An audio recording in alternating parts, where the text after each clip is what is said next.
Hey all, this is Dave, and today I want to talk about the insights that come from a different perspective.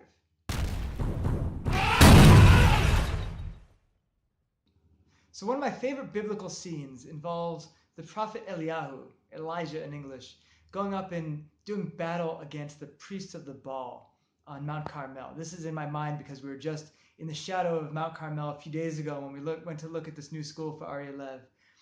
And at a certain point, Eliyahu challenges these priests to a showdown. And they have to slaughter an offering but not apply fire. And Eliyahu is going to do the same, and they're each going to call to their gods to bring down fire from heaven. And the priests of the Baal, they slaughter this bull, and they call down, "Baal, answer us!" And nothing happens. And Eliyahu starts to mock them. He's like, "Oh, he's a god. Maybe he's in the bathroom. Maybe he's on a journey and he can't respond. Call out louder." So they do. They call out louder. "Baal, answer us!" And they take their knives and they start slashing themselves. It's directly in the Bible. That's how they used to worship their God, is by slashing themselves with knives. And at a certain point, Eliyahu said, "Okay, that's it. You failed. My turn." And he goes, he does the same thing. He slaughters this bull, but puts it on the wood, gets ready to call down. But first, he asks the people to bring water. And he has these jars filled with water, and they have them pour it over the bull. And so it gets totally soaked. Then he has them do it again and again, so that everything is completely drenched, so that nothing but a miraculous fire from heaven could bring down enough heat to light this whole thing on fire. And I always loved this scene, but it wasn't until I was writing about it in the Key of Rain that something really occurred to me, that a whole different perspective came to mind, which was the question of where this water come from. The scene is happening at the end of a 3-year drought. So where is this water coming from? Now, it could be that there's just a well. There are definitely parts of the country that still had water access. But it struck me reading this that wouldn't it be so much more powerful if the water had to come from the people?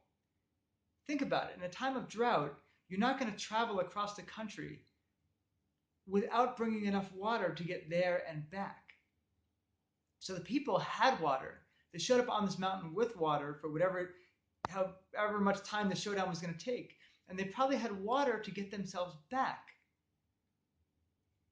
But they didn't know if they were to give up their water now, would it rain as Eliyahu and King Ahab had promised? Or would Eliyahu fail just as the priests of the Baal had failed earlier in the day? So in writing the scene, it's like, you know what? Let the water come from the people. Let them be forced to choose that they are going to either believe that a miracle is going to happen and they're going to get their rain and they're going to be okay, or choose that no, they're just too scared and they don't want to give their water, and Eliyahu will not call down the fire from heaven at all. So that's the scene that I wound up writing, and it really came to life, I think, as one of the most powerful scenes in the book, but it only came about, the whole insight that the water might have had to come from the people themselves, because I wrote a book about the whole battle and the whole scene. And that's given me a lot of insight into the way that the mind works. If you stop and think about all of these various biblical scenes, you start thinking about Abraham meeting the angels, for instance. And you can ask yourself the question, well, if you were to draw it in a picture, what would the picture look like? Suddenly you'd have all of these questions you've never had before.